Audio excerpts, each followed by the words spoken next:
Bom dia, terceiro ano. Retomando, a parte de literatura, lá o capítulo 46 do livro de vocês, o Modernismo em Portugal, a primeira geração, página 512. Então, ali está no início, No início do século XX, Portugal vivia um período de intensa mudança política e cultural. Fim da monarquia, efeitos da guerra, reavivamento do sentimento nacionalista, influências das correntes de vanguarda, tudo isso preparava o cenário para o despertar do modernismo português e para o surgimento de uma das principais autores da literatura em língua portuguesa, que é Fernando Pessoa. Então, na atividade passada que eu expliquei para vocês, eu falei sobre o quê? Sobre os heteronônimos que tinha o Fernando Pessoa. O que ele fazia? Ele tinha dentro da geração dele, ele era uma pessoa que se caracterizava, Era um caleidoscópio poético.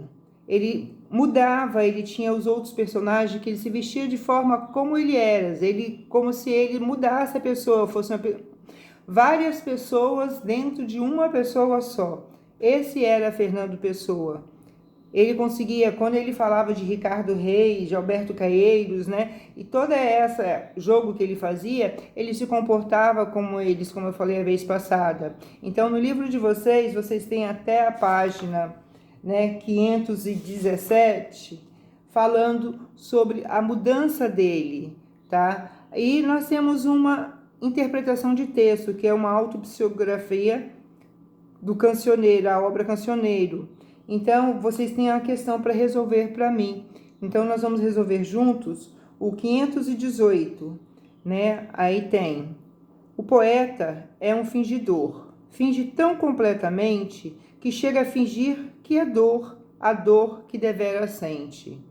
E os que leem o que escreve, na dor lida, sentem bem, não as duas que ele teve, mas só a que ele não tem.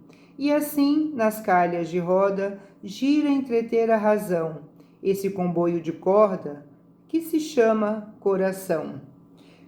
Questão número 1. O poema representa como tema a criação artística, desenvolvendo-o em 3 planos ou níveis, demarcadas por cada estrofe. De que trata cada uma estrofe? Então, a primeira estrofe ele fala o quê? Da criação literária do poeta. Na segunda estrofe, o leitor de sua relação com o texto literário. O que ele sente ao ler determinado texto. E no terceiro, o jogo ele joga, entre a razão e a emoção, que existe dentro dos fenômenos literários. 2. Levando em conta que o poeta é um fingidor, levante hipótese. Porque, de acordo com a primeira estrofe, o poeta chega a fingir que é dor, a dor que deveras sente, Porque no jogo literário a imaginação se funde, constituindo uma nova realidade, tá? A emoção contida no texto nem sempre corresponde à emoção real, tá? É uma emoção fingida que eles falam aí. De acordo com a segunda estrofe, a que dores se refere o texto do verso, não as duas que ele teve.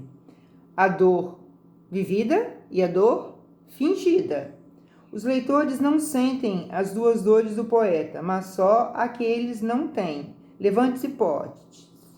Que dor pode ser essa sentida pelos leitores, Com a visão da criação do texto, A pessoa abre espaço para a imaginação do leitor. Então, da imaginação dele ao ler, ao sentir aquele determinado texto. Na última estrofe, são aproximados 2 elementos que, historicamente, são a base da criação artística em todos os tempos, ora com predomínio de um, ora com predomínio de outro. Quais são esses elementos? Sempre a razão e a emoção. Que importância têm esses elementos no jogo da criação literária, Sempre há o predomínio de um e de outro. Dependendo de Fernando Pessoa, a criação literária é a confluência da emoção e a razão. O poema tem como título Autopsicografia. O termo psicografia significa relação mediúnica estabelecida entre dois seres humanos, um morto e um vivo, sendo este o meio pelo qual aquele se manifesta por escrito. O prefixo auto significa por si mesmo. Levando em conta esses dados e considerações sobre realidade, imaginação ou fingimento observados no poema, dê uma interpretação coerente ao título do poema, né?